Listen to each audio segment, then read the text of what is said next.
All righty. Well, welcome to the OLLI lecture series. We have one of our own Stony Brook faculty and doctors here. We have Dr. Nicole Absar. She's going to talk about neurocognitive disorders and neurocognitive health. And this is a two-part lecture. So part one is today. Part two will be next week, same time, November 1st at the same time. And Dr. Absar, she holds joint appointments here as a faculty at Renaissance School of Medicine and clinical assistant professor in the Department of Neurology and Department of Psychiatry and Behavioral Health. She evaluates patients at Stony Brook for Alzheimer's, and she's also a registered yoga teacher. She specializes in yoga as therapy for dementia patients. But I'm going to let her tell you a little bit more about herself. So welcome, Dr. Absar. Again, this is your second time with us. So thank you. Thank you so much, Liz. Yeah, it's so amazing to be back. Hold on. Do you guys see me okay? Am I okay, Liz? Yes. All right. Yes. Okay. Yes. All right. So let me thank you for having me. So we're going to talk a little bit, as Liz was saying, two-part discussion. So the first part is going to be more on the diagnostic part. So we're going to talk about the diagnosis of neurocognitive disorder like dementias, different types. What do you call dementia? And I will make it as simple as possible so everybody can understand equally. But I will use some of the really latest slide. You don't need to go through the slide, but I will make it so easy for you to understand. So even though we don't need to remember all the medical jargon of words, but I will explain exactly what does it mean and how do you differentiate different types of dementia syndrome. So with that, I think we have a lot to cover. So I don't want to waste time. So I'm gonna start with my PowerPoint. I'm gonna share my slide with you. So I do want to mention, Dr. Absar had asked if we could hold our questions till the end.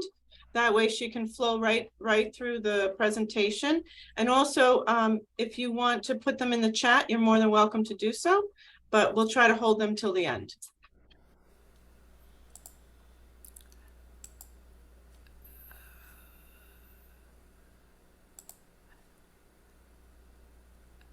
Okay. There you go. You see my slide, okay? Mm-hmm. Yep. Okay. All right, so here I am. So some of the things that we're going to talk about is how do you diagnose, and before you did, if somebody you know who's suffering from any kind of cognitive symptom, how do you approach them and how do you understand them so that if you are the loved one or if you have a loved one, whoever it is, how do you screen that kind of disease so that you can explain it to the doctor what is he or she is struggling. Okay, so this is really, really important, not just for the patient or caregiver, but it's really important for the healthcare professional.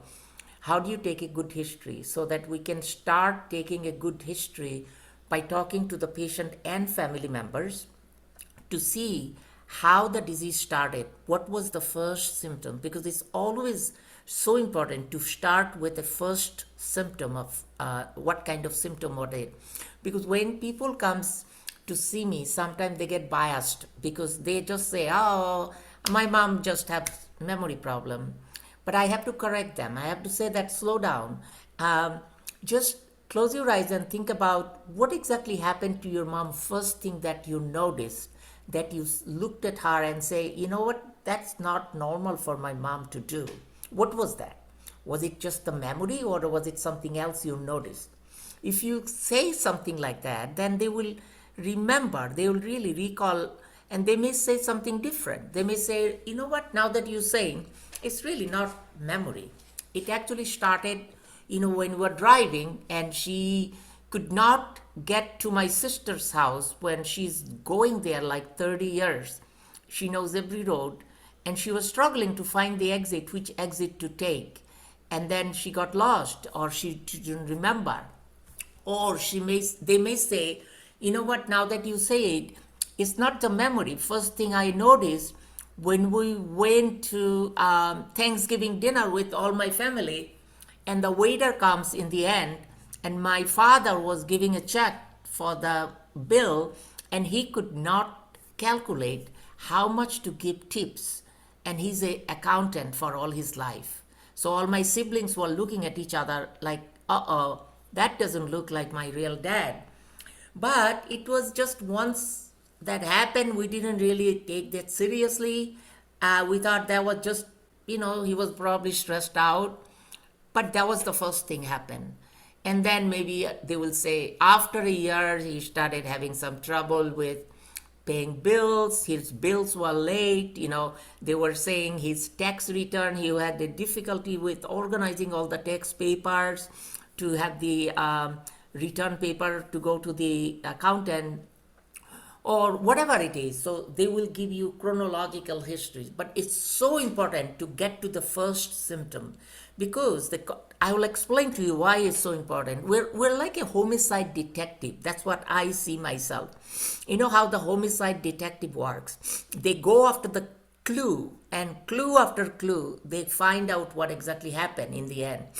We are like that. So in cognitive disorder, or in fact any neurological disorder, we always go with the first clue. What was the first thing that patient struggled with?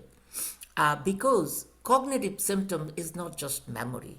And this is what, if you don't get anything that I say for the next 60 to 80 minutes, only one thing I want you to take home message is that memory is not the only cognitive domains, because our culture is so biased with memory.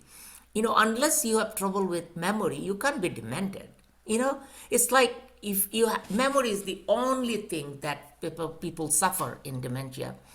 I have to tell you, memory is just one of the cognitive domains. We have look at that. Memory, executive function, language, visual problem, personality and behavior. These are all cognitive domains, and memory is just one of them. So I think we too much emphasize on memory. While even Alzheimer's disease, we thought Alzheimer's disease is only memory disorder. But even now we know with the modern classification of Alzheimer's disease that up to 2022 we have, that there are three types of Alzheimer's disease. Only one type, which is the traditional type, is the memory issue, men call amnestic variant of Alzheimer's disease. The other two variants are not the memory that start with them. So other two memory, one of them, I'm going to talk about it later, but just summarize, one of the Alzheimer's disease can be from language as a first domain involvement. So their trouble is not the memory in the first few months or few years. Their trouble becomes the word finding difficulties when doing a conversation. They can't find the word to get it out. They get frustrated. They don't know how to communicate because they can't, whatever they want to say, it doesn't come out right. So they have really, really struggled with these word finding difficulties. Then there is another type called visual variant of Alzheimer's disease, which is very brand new classification of Alzheimer's disease.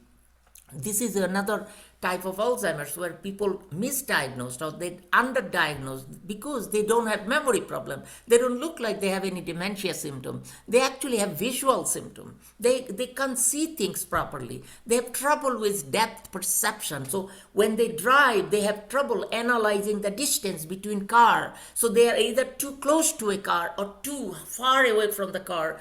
They have difficulty with the depth. So when they walk from the hardwood floor to the carpeted floor, they fall because they have trouble perceiving the depthness of the floor.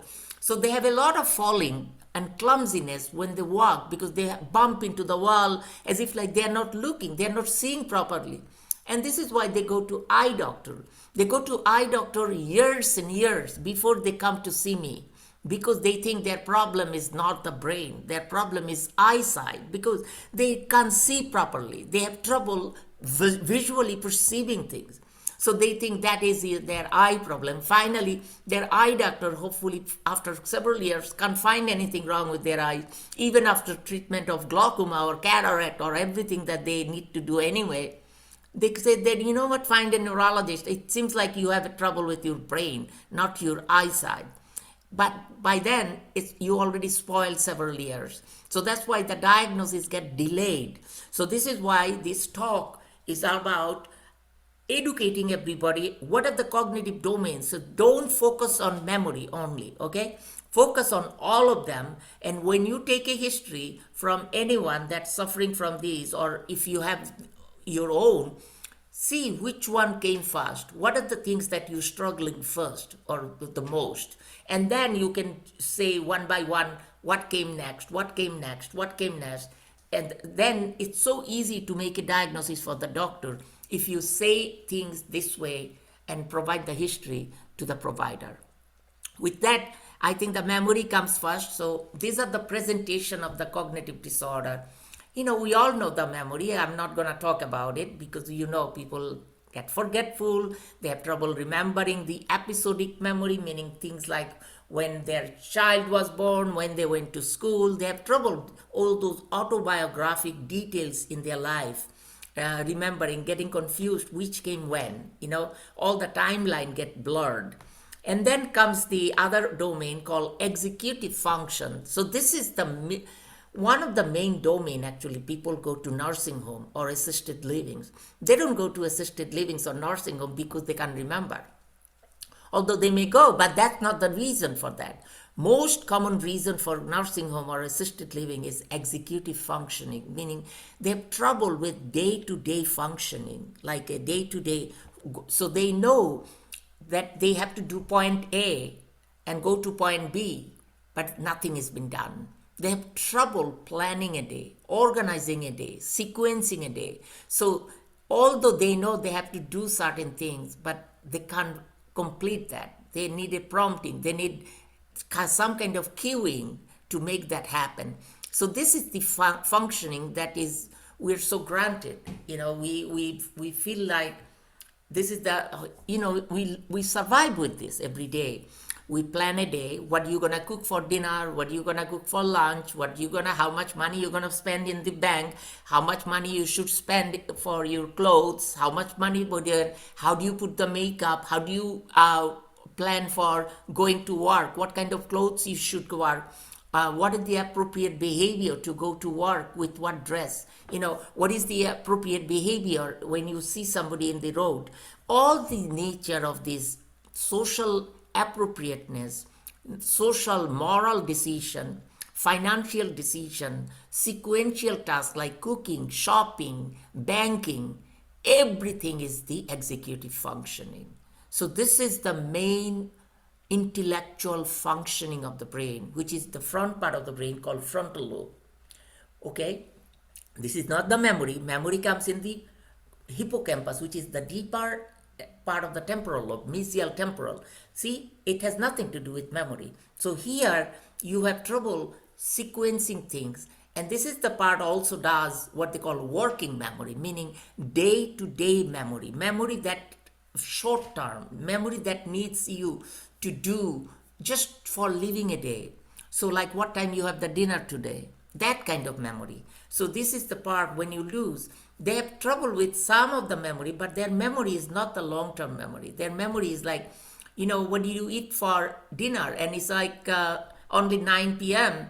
and you already forgot what you eat for dinner. It's only 9 p.m. and you probably have ate an hour ago. But you remember what happened 50 years ago. So you have no trouble with those kind of memory, long-term memory. So this is a frontal lobe disease. That's caused with the executive function.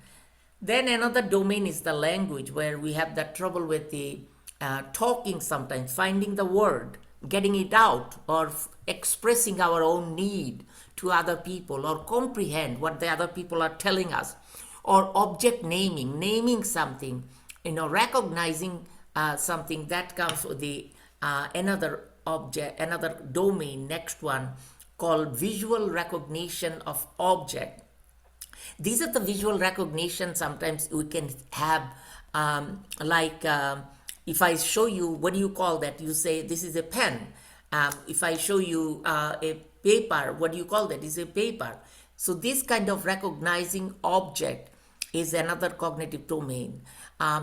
Visual processing, as I was saying, that's our back of the brain, is another cognitive domain. So in summary, this is a busy slide, but in summary, I wanted to emphasize you have at least 6 cognitive domains that makes us human, makes our intellectual functioning. So I'm gonna go one by one, okay? So this is the first one. For the easy remembering, I always make it easy for my student and resident. So I make some mnemonic for them so that they can remember quickly, because we have so many things to remember every day, yeah? So I make this 6A. You might as well try that so that you don't have to remember that. 6A. The first A is the amnesia, meaning memory loss. So when you lose the memory, it's called amnesia. When you lose the visual spatial function, so this is a function of navigation, day-to-day functioning, like depth perception that we talked about. So we have a visual part of the brain, the back of the brain, and we have a spatial part of the brain. They talk to each other. So say suppose you are looking at the camera, you see me, and your visual, your eyes is just a camera. Your eyes take the picture of me from your computer and send it to your visual cortex, the back of the brain, and back of the brain is the actual photography studio. So the back of the brain then implement that analyze the picture and tell you that you're seeing a picture of Dr. Absar. But that part of the brain doesn't tell where is Dr. Absar located. It just take the picture and identify who is in the picture. But then the visual brain asks the next door neighbor, which is our spatial brain. That's the brain for space, brain for environment. That's the brain analyze the picture to see where the picture is located. So visual brain will say, oh, that's Dr. Absar. And ask the spatial brain, hey buddy, can you tell me where is Dr. Absar? And then spatial brain will tell, you know what? I analyze the distance. She's actually not in front of you. She's through a camera, through a remote location. She's talking to you through Zoom. And that's how the visual and spatial brain combine together. We call it visuospatial functioning. So I'll give you a simple example when you drive. So when you drive, your eye take a picture of your car in front of you. But you have no idea how far is the car located in front of you until the spatial brain, the next door neighbor, tells the visual brain, oh my God, the car is right in front of you. Stop the car. And you stop the car. So this visuospatial functioning is essential for driving, essential for any navigation, going places, or even finding your own bathroom in your house, finding any living room on your house, knowing geography, like where is Boston located. So I drive to Boston every weekend because I have my family there, yeah. So this is the visuospatial brain tells me to take 95 north while I'm driving to Boston. If my visual brain doesn't work, if the visual and spatial brain doesn't talk to each other, I may be driving for 20 years, knowing every road in the whole Northeast, but I'll take 95 south, end up in Florida, not in Boston, because they're not talking, they're not analyzing the distance where I am and where I want to go. So in bottom line is visuospatial. This part of the brain is the navigation, geographic, like orientation, where you are going, where you're navigating, so that you don't get lost while you're doing. So the driving, navigation, depth perception, everything is this part. So that's a very important cognitive domain. Third one, as I said, recognizing object or recognizing people's face. So like, as I said, object recognition, like recognizing a pen or a pencil or a watch, that's the object recognition. And then we can also recognize people's face, like your family's face, like your mom, your dad, so that you recognize who's your mom, who's your dad. When you lose that part of the brain, you can't even recognize your own children, own mom, own dad anymore, because you have that called agnosia. So agnosia is another cognitive domain. Apraxia. So the praxis means the motor learning. A means absence. So the absence of praxis, meaning that's a symptom of dementia. When you can't either recognize object or recognize people's face or recognize, animals' picture, things like that. Fourth, and the one is the language. We talked about that. When you lose the language, it's called aphasia. You already know about that. And then fifth one is the attention and executive function. That I talked about the executive function in the beginning. So that's the 5A, fifth A. And then the final A is a behavioral domain. They call it apathy and disinhibition. Apathy means when you look like depressed or look like you are like a zombie, you don't do anything, sit there doing nothing all day long. And that is the frontal lobe functioning problem. And disinhibition is opposite of apathy. When people get completely aggressive, disinhibited, they are socially inappropriate. They can touch people inappropriately. They can say F word everywhere. They can just be naked everywhere. They have no filtering system. So the frontal lobe is our filtering part of the brain. So when you lose that part of the brain, you don't have any filter anymore. So you can say anything. You can punch somebody in the face right in front of you. You don't really think about anything. So that is another cognitive domain. So there are dementia that present with behavior as a first domain. We call it frontotemporal dementia, where memory or any of those is not a problem. Their problem becomes they have a personality and behavior change. They become a completely different person. Or they may have trouble with memory as a first problem, or they may have trouble with language as a first problem. So these are all the 6A: amnesia, apraxia, agnosia, aphasia, attention and executive dysfunction, apathy and disinhibition. These 6 A's are the 6 cognitive domains. So memory is not the only domain. So memory loss is not alone you can call dementia. You have to have other domains involvement, at least 2 of them. So the dementia is not a focal disease, meaning you have to have at least 2 or 3 of the things that I talked about. So like memory, language, or executive function, or visuospatial, in any combination. It doesn't have to be always memory has to be included. No, memory doesn't need to be included. There are a lot of dementia available now that you can diagnose where your memory is perfectly fine.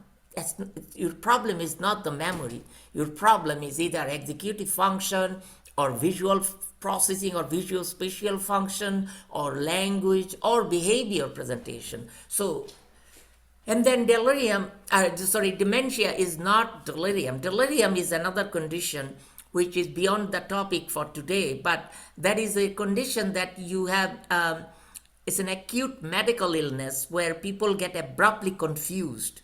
And those are most likely medical causes of confusion. So like most common causes in infection like UTI, pneumonia, or dehydration, or liver failure, or liver problem, kidney problem, or any drug intoxication, or any drug withdrawal, like alcohol withdrawal can cause that kind of delirium. So dementia is not delirium. So dementia, you cannot justify if somebody has a medical issue like a UTI or a psychiatric issue like depression, because depression can look like dementia sometimes. So you got to sort it out. So these are the criteria for dementia. So dementia is a multiple domains involvement, not just memory. Other domains has to be affected. And you have to have some loss of pre-morbid level of functioning. What does it mean by that? It means that wherever we are functioning all your life, you have to have a little drop from that. So that's a hard one, because that's a really hard one for me when I see a lot of really, really highly intellectual people, like people with doctorate degree or lawyer or doctors, lawyer, engineers, that kind of, because they have such a good cognitive reserve in the baseline. So they drop, say suppose they're doctorate, they drop from doctorate degree to the master's level degree. Guess what? Our US population is at the high school level, not even high school level. So every rating scale that we do, including MOCA, Mini-Mental, all the scale that we do it at the basis of general population, meaning high school level education. So even though you are a doctorate, you've dropped to master's degree, you still above high school level general population. So you can fool any physician with the testing. You can still score 30 out of 30 because you can pass, because those are two easy tests for you, because your cognitive reserve is so good, so you can fool people. So that's why most primary care physician or general doctors who normally do this kind of general screening may give you say that, oh, I did a test, you scored 30 out of 30, you don't have dementia, you just stressed out, go home, you're doing fine. Their family get fed up with those doctors, and their family is like, no, he's not fine, we know him all his life, he's not like the way he was. And then they come to see me or someone like us, then we can't do those kind of screening tests. We have to do more detailed tests of each of the domain that I talked about. Then you find out, they have some problem. So this is why these sometimes more you get educated. Education is a wonderful protection for dementia. But more you get educated. I love people, educated people, but I hate them when I have to see them for dementia evaluation because that makes my life really more complicated, because I have to do more work, because they can fool you. They can fool you with all the little tests that you do, especially simple things that if you do those. So always remember, these are the domains that you have to test each of them in order to diagnose properly. That's why diagnosis is so important. Early diagnosis is so important because there are so many dementias. Dementia is not a disease. Dementia is a syndrome, meaning it's a collection of everything I said. These are the collection of 5, 6 C's, 6A that I talked about. It doesn't say what kind of dementia you have. It's your job to find out all those symptoms or a couple of those symptoms that you have. Is it caused by Alzheimer's disease, or is it caused by vascular disease, or is it caused by Parkinson's disease or Huntington's disease or HIV or Lyme, whatever it is. It's your job, it's our job to find out. So dementia is a syndrome. What is causing the syndrome is the disease. So Alzheimer's disease will be the diagnosis of that dementia.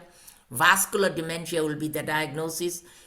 Parkinson's dementia is the diagnosis. Okay, so this is why we have to be careful how we tell people, because there are still a lot of doctors say, oh, you have dementia, but it's your job to ask out, hey doctor, dementia is not a disease, it's a syndrome. What is causing my dementia? Can you tell me? If they say, I don't know, then ask them, can you find out a doctor who would know how to do some workup so I will know what kind of disease is causing my dementia? Because I got to know, I deserve to know what is my disease, what disease I'm suffering from. And this is why you should deserve to have the full workup, full dementia workup, so that you can have a pinpoint diagnosis of specific type of dementia. So this is a part of the brain that I was talking about. So remember the frontal lobe. This is the part that helps us with multitasking every day, doing multiple things at the same time, because our society needs so many things, yeah? So you're cooking, and then somebody calling you, you're answering the phone, and then you checking your lipstick sometime, that everything is okay. You do multitasking. That's how we survive in life. And this is the part of the brain that does it. When you lose the frontal lobe, you can't multitask anymore. Everything becomes so difficult for you. And think about that. We don't appreciate how hard it is to even brushing our teeth. That's a multitasking job. You have to take the brush out of the brush, put the paste, rinse on the water, and then brush, and then rinse again. It's a multitasking. So when you don't have the frontal lobe, people have a hard time even brushing their teeth on their own. They have a hard time doing a full shower or a bath. They may go to the shower and then take the soap, come back without soap, just rinse their hair, that's it, I'm done. Because they forgot, or they don't know how to carry on this sequential task from problem A, point A to B to point C. That's called the executive functioning. So this is the brain for executive function. Temporal lobe is the brain for the memory part of the brain. parietal lobe, this is the part, the spatial part. Spatial part, the driving, navigation, the thing that I talked about, going to Florida, going to Boston, which road should you take, how do you take, which way is London, is it London is south or north? This is the area, the geography, everything is done in this area. And then the visual brain is the last, final, the back part of the brain. So this is the cortex. The cortex means the higher intellectual functioning. So the Alzheimer's disease, we see most of the scan when they show sign of this part, the memory part and the spatial part. I will have a couple of scan pictures, then I will walk you through how to we normally diagnose. Not that you have to know, but at least you have an idea how people diagnose different type of scan to diagnose Alzheimer's disease or vascular dementia or things like that. So this is a little bit of kind of anatomical landmark of everything that I was talking about. And this is the memory circuitry. There are so many types of memory. So the memory comes with the learning, new learning. So give you a little bit of example, like everything that I'm saying to you, you are hearing from me. Hippocampus is the part of the brain which controls the memory in our brain, the temporal lobe that is the home for hippocampus. So everything that I'm saying to you right now, your hippocampus is just lighting, but it's not really processing a lot of information. It's not going to process until you go to bed tonight and hopefully fall in sleep. When we fall in sleep, when we are in the slow wave sleep, like a deep sleep, at that time, a neurotransmitter called glutamate walk to the hippocampus and say, hey buddy, what do you learn all day long? And hippocampus will tell glutamate, hey, I went to Dr. Absar and she talked about all those stuff. And then glutamate is like, well, do you want me to make some memory so you can remember them tomorrow? And that hippocampus is like, hey, go ahead, do whatever you like to do. And then only and only when you're sleeping, glutamate make those memory for hippocampus. And that's called consolidation of memory. This consolidation process only happen during the sleep, during slow wave sleep. So if you didn't sleep tonight, everything that you heard is going to be disappeared. It's not going to remember. You're not going to remember. So that's why sleep disorder looks like dementia. That's why sleep is so important for memory formation. So if anybody comes to see me, first of all, I ask for sleep, because if they are not sleeping well, I send them for a sleep study to see whether they have sleep apnea or whether they have any sleep disorder. Because sleep disorder can look like dementia, because you're not even remembering, because those glutamate, that they're not processing any memory for you at that, all the things that you learn. So this is the number one, reversible cause of dementia is a sleep disorder and depression, mood disorder, because depression causes sleep problem. So the depression also have trouble with memory. And those are so easy to fix, because if you have sleep apnea, has a CPAP machine, you breathe good, you sleep good, a lot of the time your memory comes back to normal. I'm not saying that's the only reason, but that's one of the reasons for reversible dementia sometimes. Same thing with depression. They used to call pseudo dementia, meaning they didn't say it's a dementia, but the terminology has changed. Depression, now we call it depression syndrome of dementia, meaning when you are depressed and you can remember, it's a true dementia, but only difference with that and Alzheimer's disease is treatable with antidepressant, but Alzheimer's is not. So it's a reversible or treatable disease. If depression gets better, your memory gets better. So that's why it's so important to screen for sleep, for depression, for everyone, before you diagnose anybody for Alzheimer's disease, to make sure they don't have anything, little things, simple, easy thing to solve, rather than a neurodegeneration which we cannot cure. Okay, so these are different types of memory. You see that learning, retention, recall, like if things that you have to recall a little bit later. So those are the things that have. Now, remember I said that all those memory that you're gonna remember, hippocampus will, glutamate will make it tonight, hopefully, when you're sleeping. So tomorrow morning you wake up, your hippocampus has all the memories of everything I said today. But listen, hippocampus is such a small organ. It's a little areas of the brain, and you're learning so much every day. Hippocampus will go out of storage area, where the hippocampus will find storage to store all the things that you are learning every day. So hippocampus is start crying in the morning, like, hey, help me. I need storage. I have so much memory I can't put because I have to go back again tomorrow to learn something again. Where am I going to store those? And then the front part of the brain, the frontal lobe that I was showing, very generous part of the brain. Generous part of the brain because frontal lobe has a lot of different empty, like a cabinet. It's literally like a storage area. And frontal lobe is like, hey buddy, I can store whatever you need and use me for your storage. That's how our long term stored in the association cortex in the frontal lobe. So that 10 years from now, if somebody asks you, hey, do you remember something about dementia talk by Dr. Absar? It used to be probably at least 10 years ago. And you say, let me ask my frontal lobe. Hey, frontal lobe, can you find the little cabinet where you stored Dr. Absar's lecture?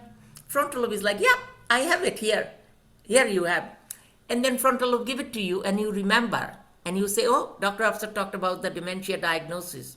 See how the memory works? So the hippocampus stored the memory and doesn't store it for long term. And then frontal lobe bring the memory for storage and you retrieve the memory, whatever you learned before, through the frontal lobe. And then you remember 10 years, 15 years from now. Now, make it more complicated. What happens if the frontal lobe is on vacation? If the frontal lobe doesn't work, it's like your secretary. Remember how you used to work in the office? We have all the, like in my office or any offices, yeah, you have all the files.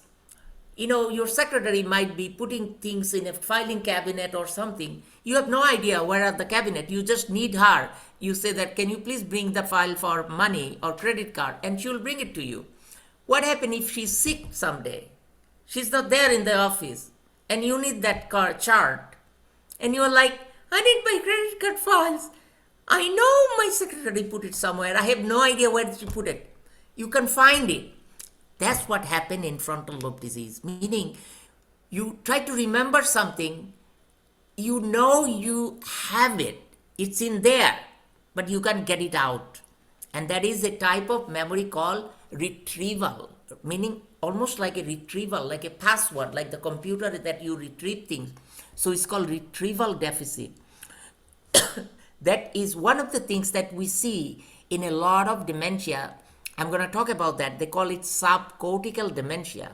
Subcortical, meaning sub means under. Cortex, I talked about all the cortex, the picture of the brain that I showed you. So subcortical dementia means under the cortex, the dementia, the organ that has shrinkage or something happen. So under the cortex, things like Parkinson's disease happen there, Huntington's disease, vascular dementia. All those diseases is called subcortical dementia, whereas Alzheimer's disease is a cortical dementia.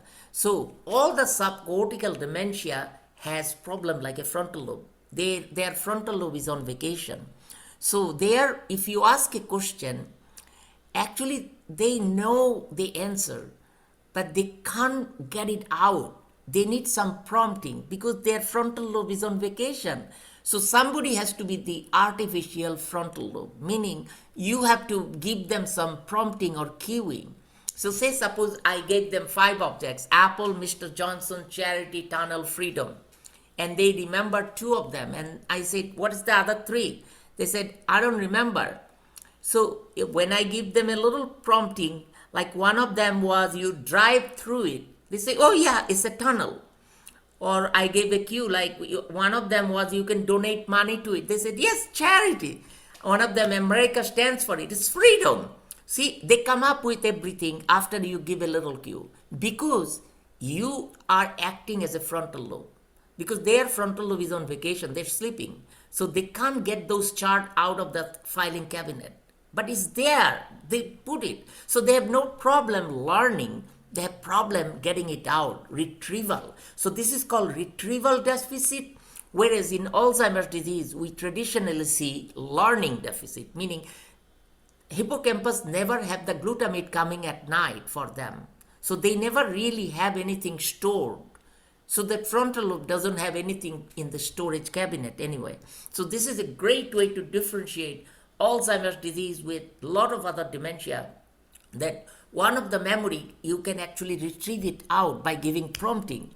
So a lot of patients find it very useful to have association with their memory or have a prompting system, retrieval system, like somebody can prompt them that what time they have to do shower, what time they have to take medication, what time they have to do this. So these are the problem because you are acting as a frontal lobe. And this is why they go to assisted livings, because the assisted livings is a frontal lobe. So they just give them the prompting. They're still able to do that once they get the prompting or reminder to do that. Okay, hopefully you are understanding. I'm giving as simple as possible the example so that everybody can understand what I'm talking about.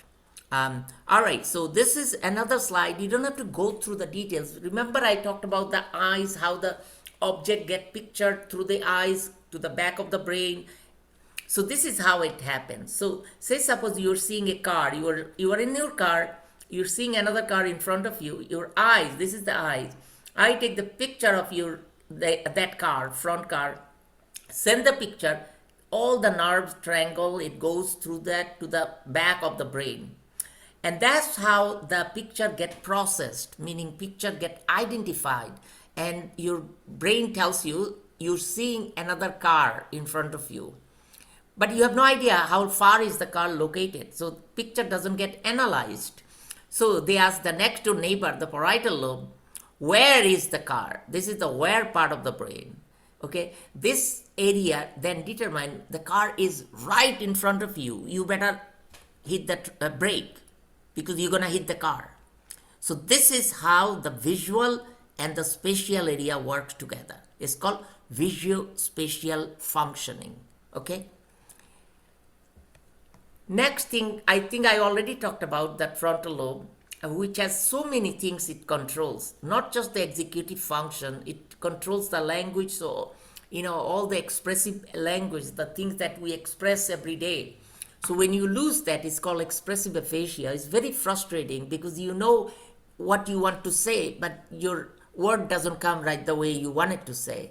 And it's very frustrating. People get very angry. They stop going to, any meetings or any gathering because they feel like other people are looking at them like a stupid, that they just try to find the word, they can't come up with the word, and that becomes very depressive. A lot of people get depressed. So there is a lot of technique, a lot of speech therapy you can do, a lot of way to make things better in the life, quality of life. But this is another type of dementia symptom called aphasia. And then we talked about the retrieval problem, attention, behavior is the problem that we talked about. All right, so this is a busy slide. I don't want you to go through everything, but I'm gonna walk you through very in simple English. So don't worry about this medical term. So basically this slide showed how the healthy brain, as we get healthy aging, go into dementia. So living longer is not dementia. People used to say live longer means you will get senile. Such a bad thing. Healthy aging is a gracious thing. We're all getting older.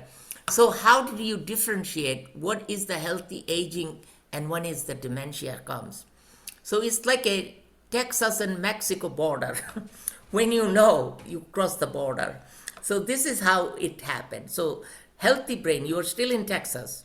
So Texas, you're getting no clinical findings, meaning you have no trouble with your memory or any cognitive findings, and you don't have any brain pathology, meaning there are two proteins that cause, Alzheimer's disease. At least for now we think those are the two likely protein. One of them is called amyloid, and one of them is called tau. Amyloid and tau.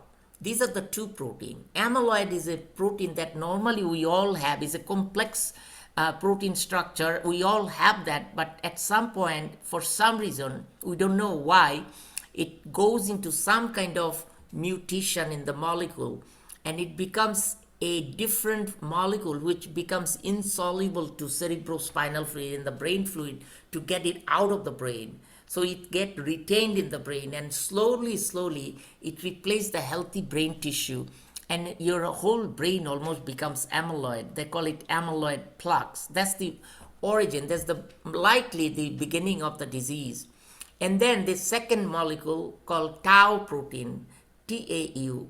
Tau protein is also a healthy protein in the nerve fiber, in the microglia. One of our nerve fiber actually use that for conduction, for the nerve to talk to each other, brain to talk to each other. So that's very healthy, normal for us. But again, for some reason, for whether it's a genetics or environment or all of the above, this molecule also gets some kind of mutational change, and they change into, they call it HPT, hyperphosphorylated tau protein, meaning it's an altered tau protein, and that is not normal. That becomes abnormal. They clump together, and slowly they build up like amyloid.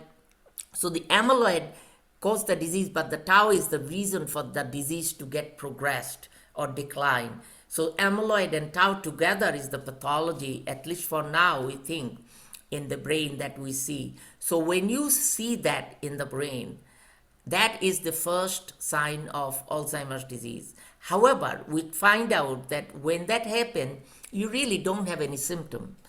We find out that the starting of this accumulation of amyloid and tau, and then starting of your actual symptom is way long gap between them, meaning it takes almost decade up to 20 years to develop symptoms after you develop the protein in the brain. So that means, can you imagine how many people are walking around? They have the brain Alzheimer's disease, but they have no symptom and they have no idea they have it. And this is why it's so hard to find the cure, because we have to find people in that stage way before. And that takes 20 years, meaning you are probably in your 30s. So Alzheimer's disease is not an old people's disease. It's actually young people's disease, because you get the disease in your 30s and 40s. You don't start getting symptoms until your 50s or 60s or 70s. So it's too late to get everything in your 60s. Your amyloid is already there. So you have to find a way to screen them in that stage, in the earlier age, when the disease just started to build up.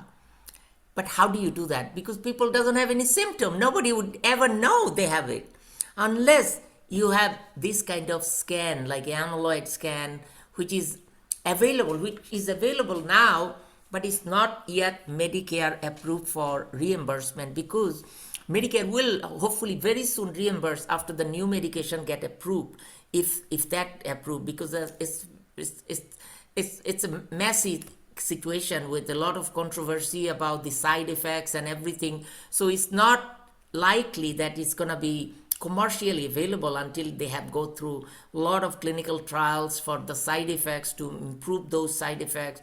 So because of those, that Medicare is not yet reimbursing this scan, but this would be a great scan to consider, because this is how we can actually look if you have the amyloid in the brain or tau in the brain.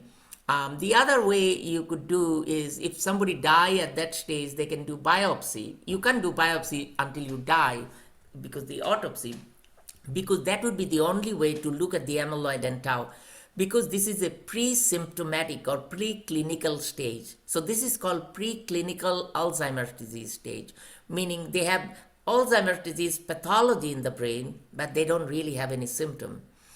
And then after several years, it can be up to 20 years, or decade or 20 years, whatever, everybody is different. You started having some subjective problem, meaning subjective symptom, not objective. not like anything that anybody can see, but only you know that you are not as sharp as before. You have trouble with something, and that's called SCD, subjective cognitive decline. Here, your family doesn't even see the problem, so nobody take it seriously. They like, you're just stressed out. You're fine. And when I test them, they are also fine. They have no testing results abnormal. So that can go for another years, and then comes into this stage called MCI, mild cognitive impairment, where you now have subjective as well as objective symptom. So your family also sees some changes, you see some changes, everybody around you sees some changes. Our testing shows some changes, mild changes, but your activities of daily living skills, your actual functioning is still fine. So you're still able to drive, able to walk, able to work, pay bills, everything is still fine. So all the activities of daily living skills is still fine. And that is the Texas-Mexico border, is the ADLs. When you lose the ADLs, meaning you lose the functioning, so you need some help for shower or bath or driving or cooking, that is the cutting edge. That is the border between the Texas and Mexico. So you are in Mexico, and that is called dementia. So MCI is the final pre-dementia, and then comes to dementia. And dementia has different stages: mild, moderate, severe, according to the severity of the scale that we do testing. So in general, this is a good slide to see the chronological progression of healthy aging to dementia progression. So in summary, dementia is a diffuse disease, meaning it has multiple domains has to be involved, not just memory. You have to have more than that.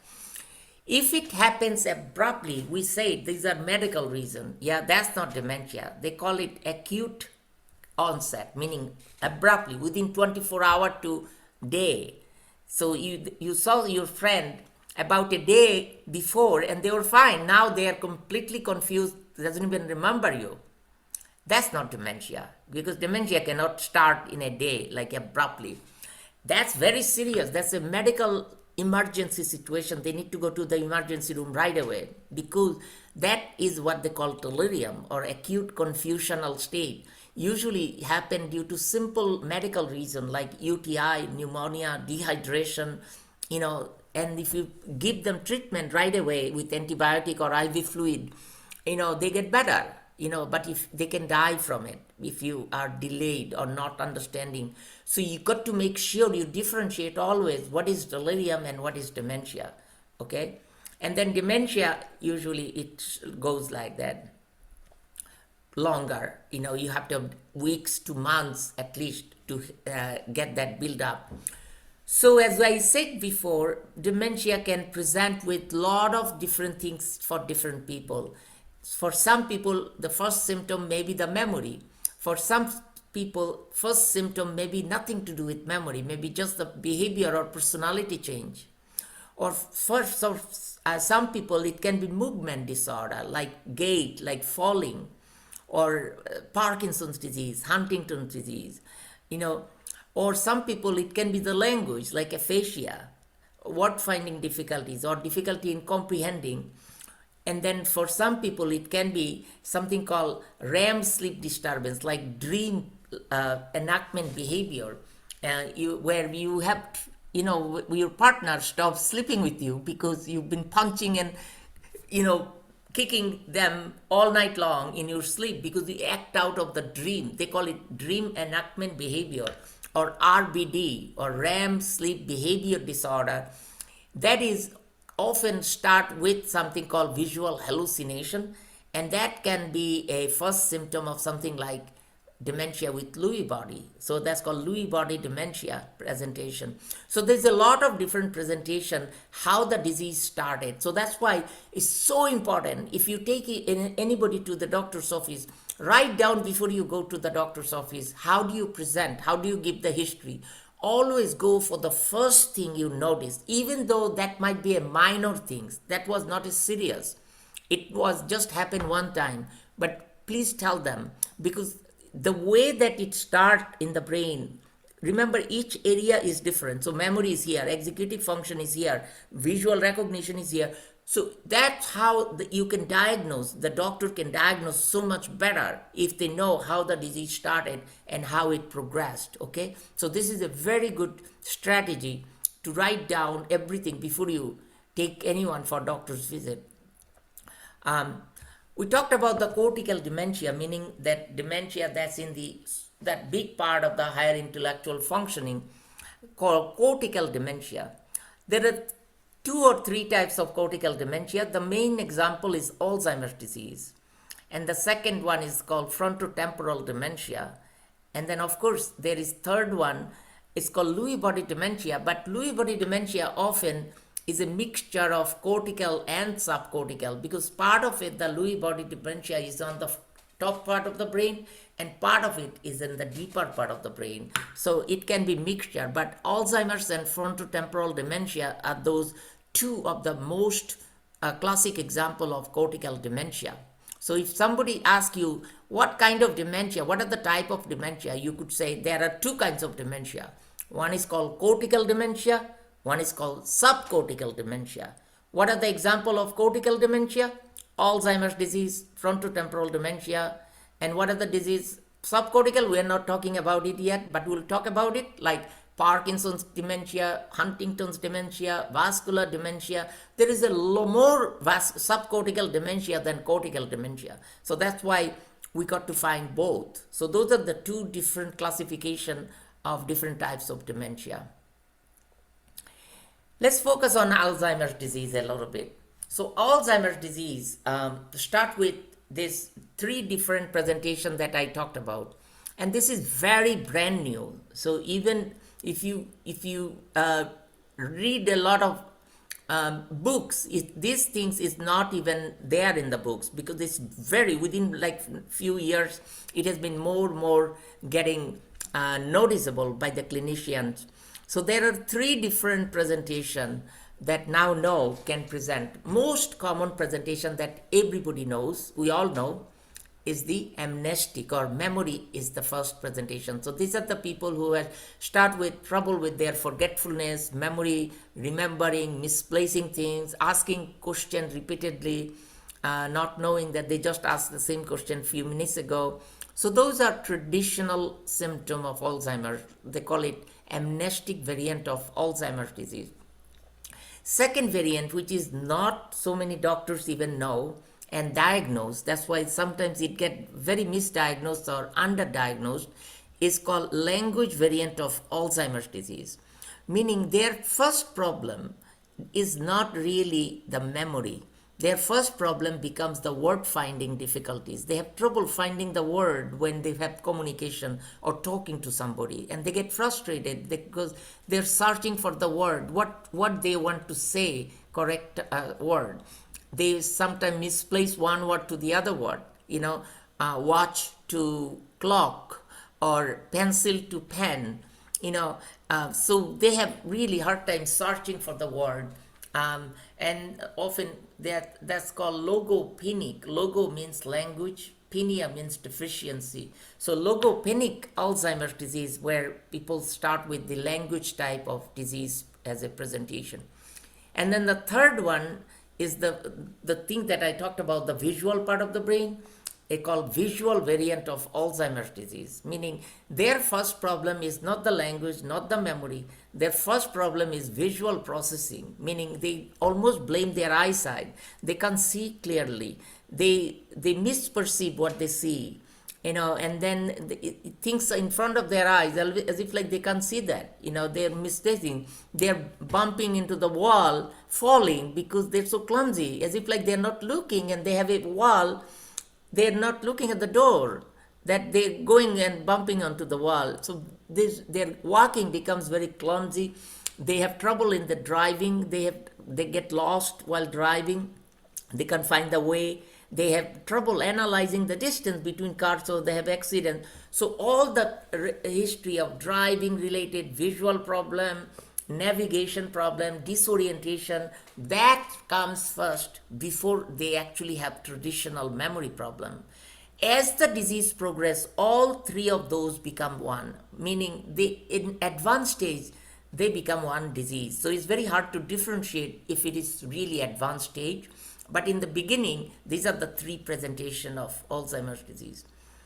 Frontotemporal dementia we talked about. This is a slide of frontotemporal dementia, which is a behavior type of dementia, where people have personality change and behavioral changes. They change in their disinhibition, like filtering part of the brain is gone.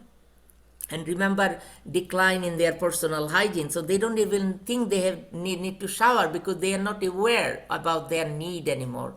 They don't really think they need to do anything. They don't really think, so they are just sitting there like a zombie all day long, doing nothing, watching TV all day. They have nothing to look for. You ask them, are you depressed? They say, no, I'm not depressed.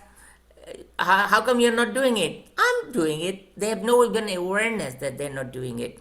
So this is very much a executive function problem as well as behavior problem, like aggression, agitation, disinhibition, obsession, compulsion, like a compulsive behavior, like scratching constantly, like scratching their skin constantly, or they call it hyperorality, meaning increasing like a eating behavior, especially carbohydrate craving, to an extent that they get diabetes. They're gaining weight because they're very impulsive eating. So they become extremely, extremely impulsive. So this is a frontotemporal dementia. I hope I have time. I want to give one example so you can remember better.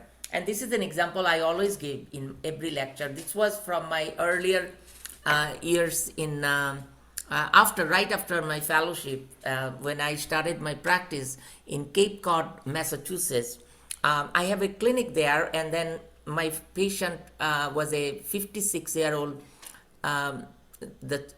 cop. He was a direct head of the cop of one of the town in Cape Cod, Massachusetts.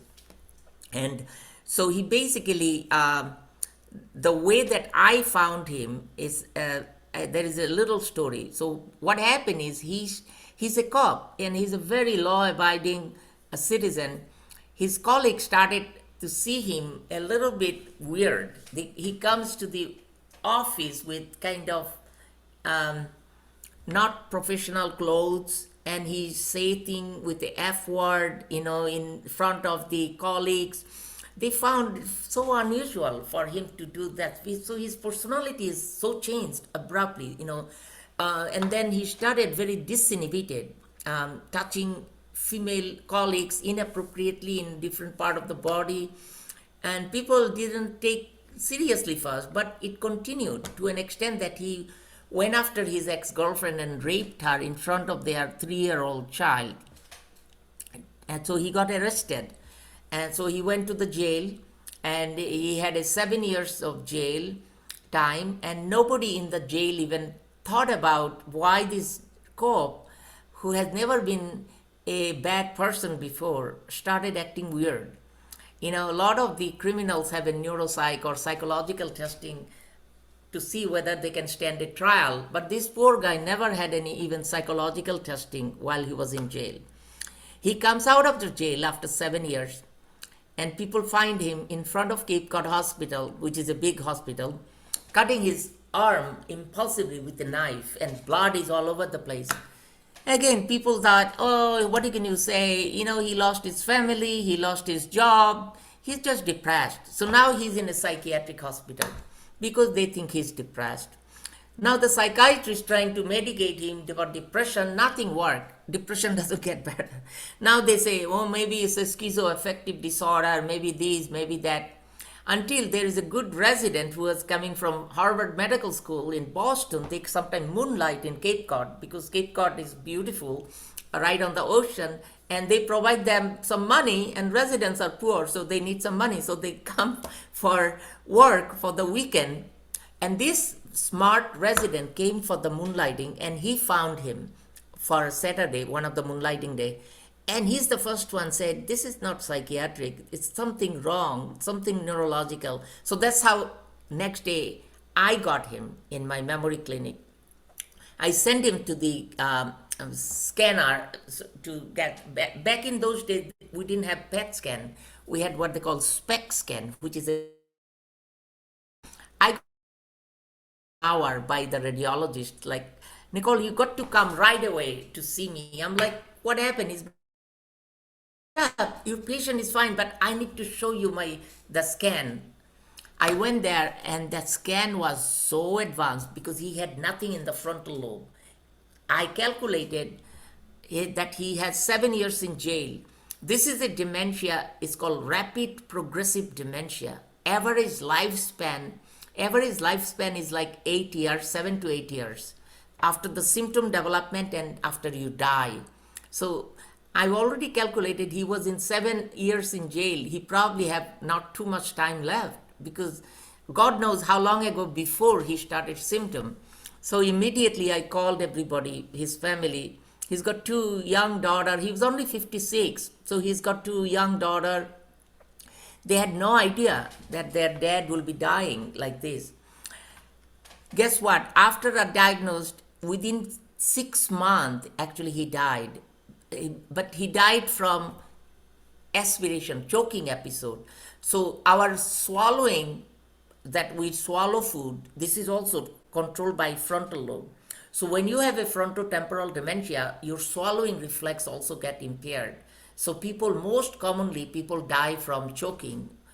In fact, for any dementia, even Alzheimer's disease, the last stage is in the frontal lobe where the swallowing gets impaired. So that's why choking is so common in dementia. Aspiration is so common in dementia. That's why I always tell families that please do not let your loved one eat alone without supervision, because be around when they eat, because sometimes they eat very impulsively and you have to slow them down and make sure that they can chew things before they swallow so that they don't get choking. So this is a slide about frontal. I hope that example I gave you will understand what is the frontotemporal dementia looks like. So people will have a change in their personality and behavior to an extent that this is never normal for them to act that way. Okay, so and then they lose the functioning, they lose their life hygiene and everything, and they die very quickly. It's a rapid progressive dementia, very unlike Alzheimer's disease, which is much slower disease than this kind of disease. Frontotemporal dementia also has a different type of variant called language type. So the frontal lobe controls not just the behavior or swallowing, it also controls the language. So there is a language type of dementia where you can lose the fluency of the language. We call it primary progressive aphasia. They have a abbreviation called PPA, primary progressive aphasia. PPA is a type of dementia when people have trouble in expression, so they become non-fluent. So they talk like a grammatic, like I, nay, almost like a stroke patient. You know how the stroke patient after aphasia development, they talk, or they may have loss of grammar. So they may have a telegraphic speech, like I go home, or they may have trouble with the finding words. So their word retrieval, word finding is retrieved. So they have more expressive aphasia. Whereas frontotemporal dementia, another variant is semantic dementia, where they have trouble with the complex comprehension, factual knowledge, understanding. So this is another type of frontotemporal dementia. So remember, frontotemporal dementia can be behavior type, it can be language type. Next dementia is dementia with Lewy body or Lewy body dementia. Alfred Lewy was another, Lewy body is a body of protein. Now we know is a collection of protein called alpha-synuclein. You don't have to remember name, but this is a different type of protein, unlike amyloid and tau that we see in Alzheimer's disease. In here, this Lewy body, that alpha-synuclein, cause a lot of different diseases. One of the major disease it can cause is called Parkinson's disease. And the second disease it can cause is called Lewy body dementia. So that's why, because it's the same protein abnormal protein accumulation cause both Parkinson's dementia and Parkinson's disease and Lewy body dementia, they share a lot of common thing. It's almost like having a nephew and nieces in a family. So, you have nephew and nieces, you share a lot of characteristics with them, yeah? But you don't have the same parent. So you're still not the same sibling, but you have some similarities, but not everything. So that's what it is. Parkinson's and Lewy body, they have some similarities, but they are not the same disease. They're different disease, but they have certain characteristics similar. So in Lewy body dementia, they have, of course, Parkinsonism. They have a spontaneous feature of Parkinsonism, but the most common feature is they look like they are almost like what they call fluctuating with their confusion. So I'll give you another example here. And this is an example for, again, one of my Boston days. This is about the similar time, maybe after my fellowship. Now I was working in a town called Taunton, Massachusetts, where I had a unit that I covered. And that unit, as a dementia unit, is a big unit where we had a patient who was a 57-year-old PhD, doctorate in neuropsychology. Can you imagine how smart he is? He's a great scientist, neuropsychologist. He has developed Lewy body dementia by himself. So he has Lewy body dementia and he was in that hospital. So this is how it happened, this intermittent confusion. So he comes one day in the nursing station. Can you remember? He's a PhD guy. He comes with a pair of underwear, not knowing if the underwear goes through the head or through the leg. It only lasted for a few minutes or maybe 15, 20 minutes, and he become normal again. So it fluctuates throughout the day. People get confused. So one time you can see your mom is so confused, they don't even know where they are, or they're completely sleepy, sedated. And then they're completely normal, lucid, talking, and as if like nothing happened. And then they go again. So they have this waxing and waning, whether it's sensorium like sedation to alertness or agitation, or confusion about disorientation. So anyway, this is the first criteria of Lewy body. Almost like delirium, like UTI, or you know how you have a UTI, you get intermittently confused. But here, it's not an abrupt, it's happened gradual and it's a chronic. They go like this for a long time. So very difficult to distinguish if you don't know the history from delirium versus dementia with Lewy body. So delirium is an abrupt onset acute disease, whereas Lewy body is a chronic, it's not an abrupt onset. So that's the first criteria. And then you do have the Parkinsonism, and you have, remember I talked about the visual problem, the hallucination, lot of visual hallucination and vivid dream-like behavior. So dream enactment behavior. So those are the core criteria of Lewy body.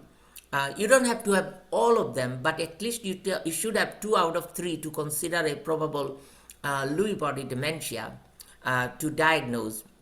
And then there are some supportive features. People have something called autonomic dysfunction. So they fall a lot because their blood pressure drops when they stand up. And that becomes a problem. They go to the emergency room a lot because they are falling a lot. And these are the people go to heart doctor, cardiologist, have $1 million workup, and then find out they have nothing wrong with their heart. Because their problem is in the brain. We have a brain center in the brainstem which controls our heart, the regulation of the heart rate and blood pressure. And Lewy body attack that part of the brain. So their brain autonomic function doesn't work. So their heart is really not, is the problem with the heart. Their blood pressure difficulty, their hypotension and low and high blood pressure, those are the reason, not from the heart problem, because of this brain problem. And because of what they call it sympathetic dysautonomia, okay? So, and then they're very sensitive with their, medication for hallucination. So remember the hallucination I said, this is very, very interesting when you see Lewy body patients' hallucination. It's very, very vivid, so people think they really can see things. And they can describe it so nicely. So the same gentleman that I was talking, I'll give the same example one more time so you can relate to it and you can actually remember it better. Same neuropsychologist that I was talking about, who has Lewy body dementia in Boston, one day he comes giggling to me and like, Dr. Absar, you have to know what happened to me at night. I said, what happened? He's like, when everybody sleep, they fall asleep, I have a friend who sleep under the pillow and he get out of the pillow and play with me all night long, and then he goes back to the pillow when everybody wake up. And I'm like, oh, you got a good friend then. He's like, yeah, he's very short. And I said, how short? He's like, he's very tiny. He lives under the pillow. And he comes out when everybody sleep. I said, I have some medication I can give so that you can get rid of the friend so you can sleep better. And he's like, do not touch my friend. I love my friend. So some of those hallucinations can be actually pleasant. It doesn't bother them. So this is why the guideline is do not treat them unless they're bothering, because this dementia is a dementia with the dopamine, one of the chemical dopamine system. Dopamine is the chemical that causes the Parkinson's disease when you don't have it. When you have too much dopamine, we call it schizophrenia or psychosis. So no dopamine is the Parkinson's. Too much dopamine make you psychotic, like hallucinate, delusional. So this is why if you are hallucinating in Lewy body, if I give dopamine medication, they can get worse of the Parkinson's. So they're very sensitive with this neuroleptic medication. So that's why the idea is to treat them only when the symptom is very distressing. Like I have at Stony Brook, I had a patient recently, a wonderful African American couple, and they had the woman has the disease and she's very young, she's in her 50s, and the husband is so dedicated and he's an amazing husband, and she is convinced because she hallucinate and she see a blonde girl come and sex with her husband every night in their bed. And she not only convinced they are having sex, but now know that they are having a baby. And now she's so mad at the husband. She's like, I'm getting a divorce. You're cheating on me. And poor husband is like, I don't even go anywhere from you. How can I cheat? And so that was a distressing hallucination. And that was causing this relationship problem.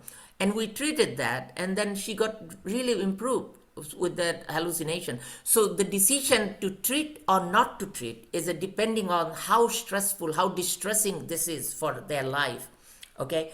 And then I talked about the subcortical dementia. I have to go a little faster because I am running out of end of the time zone. Subcortical dementia, remember I talked about under the cortex. So anything under the cortex is they call it basal ganglia, or the movement part of the brain. And then the connection, they call it white matter. So anything in there can cause those kind of dementia. So the basal ganglia, or the movement part of the brain, cause Parkinson's disease, Huntington's disease. So if you have Parkinson's dementia, that would be a subcortical dementia. Huntington's dementia, that would be a subcortical dementia. Stroke dementia, that would be subcortical dementia. So there's a lot of subcortical dementia out there. And this kind of subcortical dementia often start not with the memory. Their memory, remember, they're way away from memory. So their problems start with, I call it 3M.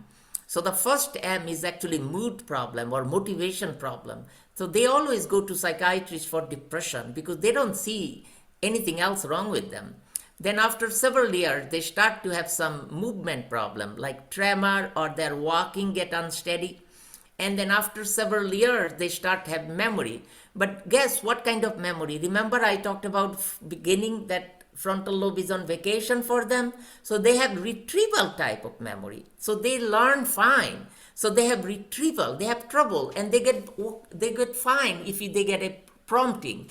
So that's why they don't even say they have a memory problem. They have a little bit of short-term memory, but their problem is becoming executive function, which is day-to-day functioning. So these are the 3M: mood, movement, memory. So this is a symptom of subcortical dementia. And as I said, these are the example of subcortical dementia, like vascular dementia. You can get it from large vessel disease. They call it macrovascular dementia, or small vessel disease like diabetes can cause small vessel dementia, microvascular dementia, or you can get a mixed type of that.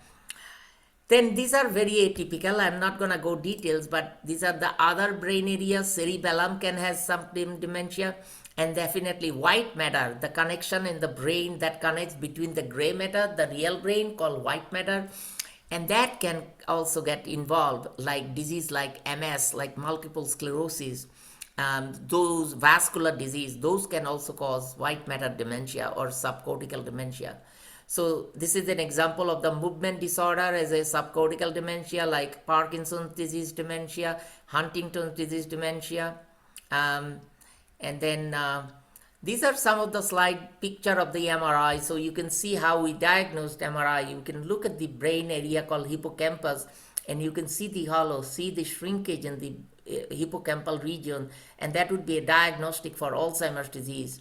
If you see the MRI in certain MRI, it's very unlikely some lot of patients have this finding until late stage, that they can diagnose the atrophy in the front part of the brain called frontotemporal dementia.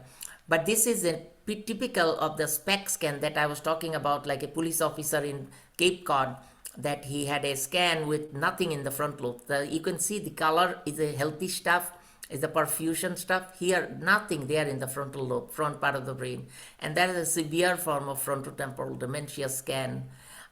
This is a PET scan, which I ordered. This is how we can diagnose different disease like Alzheimer's disease. So basically, they give you a radioactive sugar injection, and half an hour after that, they track the sugar to see, like you know how you can track shark in an ocean, like to see where the shark is going. So they give you an injection of a radioactive sugar, and then because it's a radioactive sugar, your PET camera can see the sugar, where the sugar is going. So they look at the scan, because we have a healthy brain. If you have a healthy brain, we need sugar. So sugar should go everywhere in the brain. If it limit to certain area, it doesn't go certain area. That's how we diagnose different types of dementia. So in this case, if it doesn't go to the frontal and temporal lobe, we usually call it frontotemporal dementia. If it didn't go to the spatial brain, the spatial brain that I showed you, and the memory part of the brain, we call that Alzheimer's disease. If it doesn't go to the back of the brain, we call it Lewy body. So there's a lot of different way we can diagnose different types of neurodegenerative dementia. This is my last slide. I always share with my audience, because I think Liz has mentioned that beyond my big hat, the neurology and psychiatry hat, I am a yoga teacher, and I'm very spiritual, and I think in the end, I think we have to have a person-centered care. We can't just have one prescription for everybody, because everybody, no matter what kind of disease they have, is a person. So we have to offer each person with a person-centered treatment care plan, rather than one prescription for everyone, one uniform for everyone. So this is the last slide I use after I diagnose patient with MRI, PET scan. I see a lot of emotion flowing, sadness, family cries, patient cries, still on denial. How can I, not driving anymore? I can drive, I can still drive. Yeah, how can I drive? All the things that I said that, let's talk a spiritual quote from Buddha. Buddha, the spiritual God. Buddha said, you're not going to take anything to the grave. Only three things matter in life. Number one, how much you loved. Number two, how gently you lived your life. And number three, which is the hard one for me and for, I hope, for probably everyone, how gracefully you let go things that does not meant for you, or that doesn't mean anything for you anymore. We get stuck with the past, and we don't let go, so we can move on. So I explained to the patient that just let go. It is what it is. If you saw the scan, it's the disease it has. Let's focus on, instead of denial, instead of doing this, instead of struggling with the family, let's just say that, So what, I have Alzheimer's disease? Let's find out what are the strengths I have and how I can maximize my cognitive strength to slow it down so that I can live wonderfully and with a good quality of life with my family as long as possible. So then I bring up the cognitive health, which I'm going to discuss next session. So I'm not going to give you anything on that. So that would be the full topic for next presentation. What can you do to slow down the progression of the disease or prevention of dementia? How can you improve or how can you maintain our healthy brain as long as possible? So that's called neurocognitive health. That comes with diet, a specific diet. We're going to talk next time. Physical exercise, mental exercise, cognitive exercise, and certain mindfulness techniques like yoga, meditation, all of those. We're going to have a wonderful class next time when I see you guys next Tuesday. But until then, I'm going to stop with this slide. Thank you. Do you want to take any questions? Sure. Do we have some question for anyone? Anybody have any questions? You can just unmute yourself if you have a question and want to ask. No? We can always discuss next time if you don't want to talk this time. Oh, Mary, go ahead.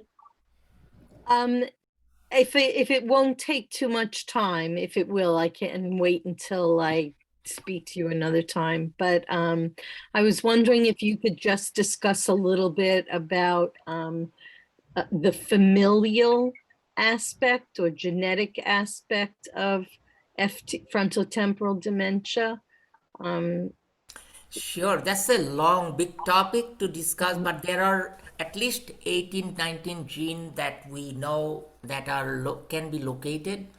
And the most common that we see, C9ORF72, chromosome 9 ORF72. And these are the gene, that gene sometimes is overlapping with ALS. But you have to remember, familial FTD even very, very not common. So familial dementia is very uncommon. So I wanted to emphasize that. So don't get panic. Even Alzheimer's disease, familial Alzheimer's disease is not very common disease. Even if you have APP, amyloid phosphate protein, that APP that you heard about, with environment, we know most of the late onset dementia is the interaction of environment, genetics, and vascular risk factors, everything together. There are early onset Alzheimer's as well as some frontotemporal dementia where you do have some transmission. In FTD, certain autosomal transmission in those diseases. So they have different gene, like they have gene with the progranulin mapped, TARC. There's a lot of gene. I'm a partnership with a UPenn frontotemporal dementia clinical trials. So I do send my patient there. They don't really have to go. They actually send a Federal Express envelope and they collect the saliva. And they do 18 gene for the FTD, for the behavior variant of the frontotemporal dementia diagnosis. So that can be done. So I know it's a long, but even after that, I have several frontotemporal dementia patients that genetic testing was negative.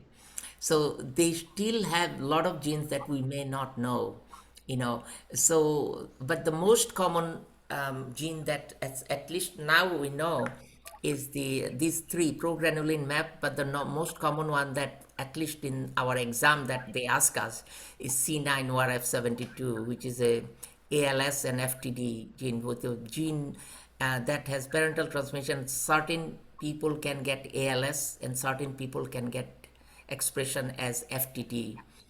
We don't know if it is the same disease expression or is it a different phenotype of the same disease. So I'll just leave it there for now. All right, thank you. Thank you. Any other questions? If you want to unmute yourself, feel free. Now you're going to go over different treatments and all that next week, right? No, not the treatment. So we're going to talk about the prevention. So how can you slow down? So we're gonna have a different kind of talking that we're gonna more talk about prevention of dementia, meaning so far I'm gonna share some literatures and what are things happening, in terms of the cognitive world, how we're focusing more on the prevention because we don't really have that much cure for the disease yet. So we have to do a lot with the preventive aspect. How can you focus on nutrition and everything? And in the end, next week, hopefully I will have enough time to do some little bit of movement that so we can all implement little meditation and mindfulness and maybe a little yoga every day in your life so that we can do a little bit of exercise about that. That would be my other hat, not the neurology or psychiatry hat. So hopefully it would be fun next week. I would love to see you all next Tuesday again, okay?